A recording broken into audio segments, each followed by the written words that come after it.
서울 중랑구 갑의 국회의원 서영교입니다. 국민의힘은 부끄럽지 않습니까? 국민의힘은 부끄럽지 않습니까? 그렇게 김건희 여사를 변명하고도 부끄럽지 않습니까? 그렇게 윤석열 대통령에 아부하면서 부끄럽지 않습니까? 이 엄청난 범죄를 그렇게 국회에서 가리는 것이 부끄럽지 않습니까? 우리는 국민의힘을 규탄합니다. 이제 윤석열 대통령의 배우자 김건희 여사에 대해서 확실하게 수사합시다. 그리고 확실하게 처벌합시다. 이번에 특검법을 저희가 발의했으니 이거 모두 다 찬성으로 통과시켜 주십시오. 그래서 확실하게 소환해 봅시다. 그리고 수사도 해봅시다.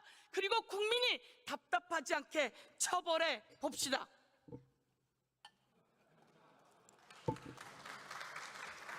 자, 저 본회의장에서 박수 치는 거 아닙니다. 예, 여러분 추석 명절 잘 보내셨습니까? 다녀보시니 뭐라 합니까?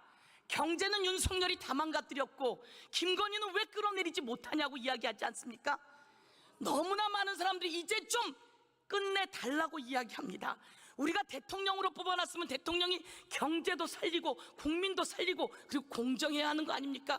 그런데 왜 하필 부인이 그렇게 주가 조작에 연루되어서, 그리고 왜 샤넬백은 받고, 왜 인사에는 개입하고, 왜 공천까지 개입해서 국정농단을 하느냐 이 말입니다. 이제 우리는 더 이상 윤석열의 대통령 배우자 김건희가 나 부끄러워서 못 살겠다 이렇게 저는 외칩니다. 여러분, 먼저 주가 조작입니다. 23억을 수익을 보지 않았습니까? 엄마가 팝니다. 6만 7천 주를 주식 매도를 날립니다. 그랬더니 딸이 32초 만에 그것을 다 삽니다. 대한민국에 이런 엄마랑 딸 보셨어요? 어떻게 엄마랑 딸이 똑같이 주가 시장, 자본시장 교란죄에 그렇게 들어가서 자그마치 23억이나 수익을 받습니다. 그런데 수사가 제대로 안 돼요. 왜? 남편이 검찰총장이라서. 왜? 남편이 검사라서. 이런 검사 잘라야 되는 거 아닙니까? 이런 검찰총장 있어서는 안 되는 거 아닙니까? 그런데 검찰이 수사를 제대로 못해요. 그래도 검찰이 밝혀냈어요. 23억이나 수익을 봤다고. 이번 항소심에 혹시나 김건희 여사 쪽에서는 무죄 날까 기도를 했던 모양입니다. 그런데 무죄는커녕 모두 유죄 났습니다. 전주까지 징역 얼마? 6개월, 집행유예 1년. 그 전주는 자그마치 손해를 1억이나 본 사람입니다. 그런데 그 전주와 달리 김건희 여사는 녹취가 들어있고 계좌가 들어있고 그리고 수억을 23억이나 받고 통정 매매했고, 그러면 징역 1년이 아니라 훨씬 더 많은 처벌을 받아야 되는데 여러분 맞습니까? 그래서 우리는 뭐가 필요합니까? 특별검사가 필요합니다. 제가 요구합니다. 검사도 더 수사하세요. 공수처도 더 수사하세요. 그리고 특별검사로 확실하게 수사해서 확실하게 처벌해야 공정한 대한민국 아니겠습니까 여러분? 이제 디올백으로 한번 가볼까요? 주민들이 이야기합니다. 추잡스러워. 대통령이 돈도 많은 것 같은데, 부인도 부자인 것 같은데 그런 것을 왜 받아가지고. 그런데 더 과간인 건 국민권익위 아닙니까?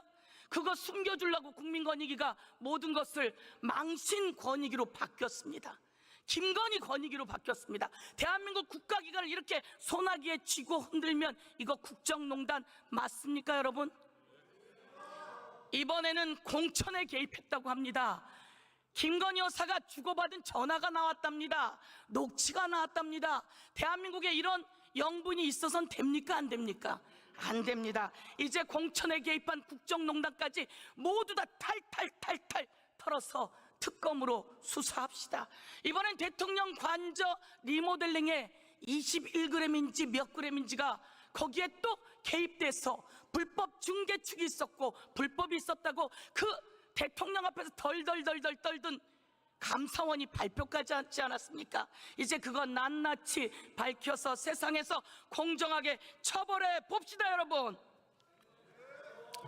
자, 제가 말씀드립니다. 국민의힘 정신 차리세요. 그리고 대통령 더 이상 거부권 행사할 꿈도 꾸지 마세요. 오죽하면 특검을 이렇게 여러 번 발의했겠습니까? 당신 부인에 관한 것입니다.